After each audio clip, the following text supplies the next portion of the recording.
Hello guys, আসসালামু আলাইকুম। কেমন আছো সবাই? আশা করি তোমরা সবাই অনেক অনেক অনেক বেশি ভালো আছো। তো আজকে যে টপিকটা নিয়ে কথা বলবো সেটা হচ্ছে টিম আরএসকে। তো সবাই রেডি তো শোনার জন্য? সবাই প্রস্তুত? চলো শুরু করা যাক আজকের ভিডিও।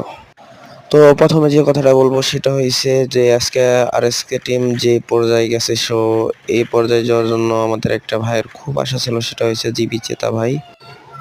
তো সে তো আজ এই দুনিয়ায় নাই, জানো সবাই। তো সবাই তার জন্য দোয়া করবা। আর এখানে একটা কথা, বাংলাদেশের মানুষ এমনভাবে গেম প্লেটা দেখে যে সেটা হচ্ছে, যদি বাংলাদেশ টপ ওয়ানকে পছন্দ করে তাহলে টিম আরএসকে কে অবহেলা করে। তো যারা টিম আরএসকে ফ্রেন্ড আছে যারা বাংলাদেশ টপ ওয়ানকে দেখতে পারে না।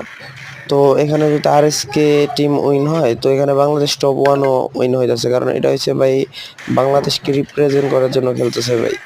তো সবাই সাপোর্ট করবা, চ্যানেলটা সাবস্ক্রাইব করবা। আল্লাহ হাফেজ। আজকের ভিডিও এই পর্যন্তই। Take care, bye by.